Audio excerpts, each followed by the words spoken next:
Welcome back. A change for the Supreme Court on the horizon. With that comes the fear that dozens of influential decisions may be at risk of being overturned, including protections from workplace discrimination. A new report that caught my eye, I've been talking about it for a week, from the New York Times, lays out the special brand of prejudice that pregnant women face. Through careful examination of court and public records, as well as dozens of interviews, the New York Times reporters found a clear pattern of discrimination emerged. Many of the country's largest companies systematically sideline pregnant women. As a direct result of this reporting, I love this, Governor Cuomo and a New York State attorney launched a campaign to inform women of their rights and prevent issues of discrimination. And the state has launched investigations into the conduct of Walmart, Merck, Novartis, and Glencore. We should note, Walmart, Merck, and Glencore have denied engaging in pregnancy discrimination. Novartis previously said in a statement that after settling a class action lawsuit in 2010 for $175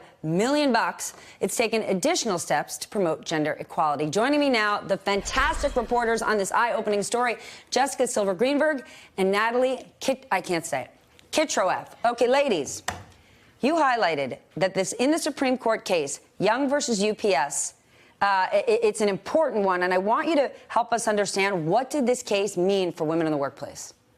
So the Supreme Court in 2015 ruled in favor of Peggy Young, who was an early morning driver who had asked for light duty. UPS denied the light duty. At the time, UPS was granting light duty to a whole host of other workers, including men who had lost their driver's license because they were driving drunk. So Peggy Young takes her case all the way to the Supreme Court. The Supreme Court rules that she has standing in that case. And essentially what they're saying there is that because UPS was accommodating so many other workers, it was probably violating the Pregnancy Discrimination Act, which protects pregnant women from discrimination, by not giving her light duty, singling her out. Okay, in your article, you talk about the impression managers have of pregnant women. They're less committed, less dependable, less authoritative, more irrational. What, if anything, can women do to combat this perception, or is taking legal action their only option? I mean, that's one of the frustrating things that we found. I think that consistently women said, so take someone like Erin Murphy. Erin Murphy works at Glencore, one of the largest commodities trading companies, a giant company, right? She does everything in the lead up to her pregnancy and after she gives birth to her first child to insulate herself from this perception that she's going to be flighty, distracted, predominantly focused on her kid. And she arranges childcare starting at like 7:30 or 6:30 in the morning so that she's never late to a meeting. None of that works. She's still, she says, passed over for promotion. She's still belittled on the trading floor. She's still basically treated suddenly like a second-class citizen. Then what do we do about this if it's also this soft or assumed discrimination? I spent 14 years of my life on a trading floor before I got into TV. That soft discrimination we've all experienced for years, that, oh, assuming, you just want to go home to your kids, so you don't want to go on this business trip. How do we do something without taking legal action? It's a cultural issue.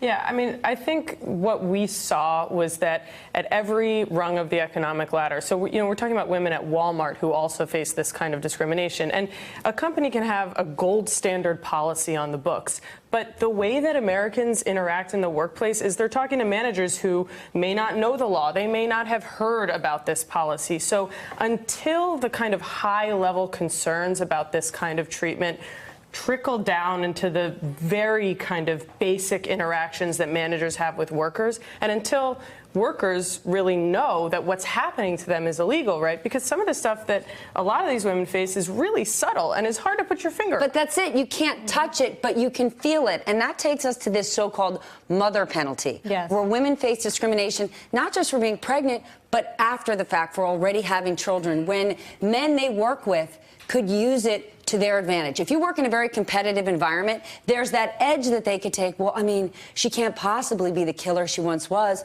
She has a baby at home.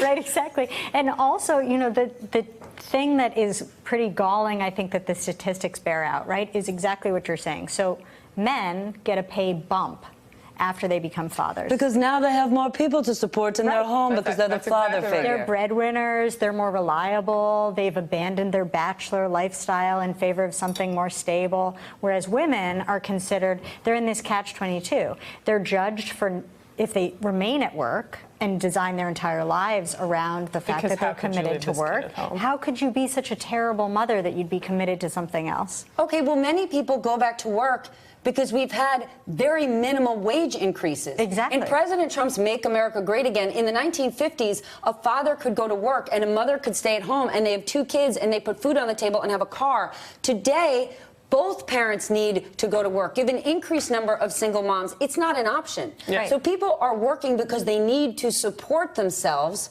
So what's the takeaway? I mean, listen, I love that Andrew Cuomo's like, let's have a campaign, but like, sweet, you got a billboard and a pamphlet. What can actually be done? When you reach out to these companies, what were they like to interface with? They don't want your call. No. They did not. No, they did not. No. They were, one of the things that I found interesting is that the companies, some of them would point out, this couldn't possibly be discriminatory, Stephanie, because guess what? We care about those no, well, mamas. actually, they said a woman, the manager was a woman, and she's a mother, and she's also a grandmother. And our response to them was, well, right. Anyone can discriminate. They don't have to, it doesn't have to be a man in order to discriminate. And so they point to the policies that Natalie pointed out, right? The ones, these gold standard policies. And from there, there's little other engagement. And I think there's something to this that's sort of similar to the Me Too movement in the sense that before Me Too, there were all of these behaviors that were happening that we kind of saw as just the price of doing business. That's such a great point that we just sort of accepted, like, well, I mean, that's life in the real world. I mean, pregnant women, it's expensive to accommodate them. You know, they're going to be away from their work. I think that there is a kind of cultural sense at this point, and who knows if it'll change down the line, that this is just, you know, I mean, the reality is that it's expensive to deal with these women who get pregnant. And, you know, this is what we should expect to happen. And, you know, what happened with Me Too is that all of a sudden the acceptable became unacceptable.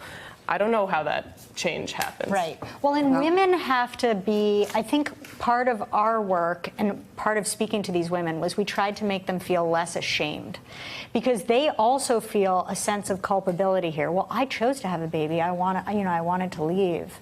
Come on now. I know. Ladies, thank you so much for this reporting in corporate America. Here's a fun fact for you. Mama bears are more ferocious than ever because they have babies to protect. Hey there, I'm Chris Hayes from MSNBC. Thanks for watching MSNBC on YouTube. If you want to keep up to date with the videos we're putting out, you can click subscribe just below me or click over on this list to see lots of other great videos.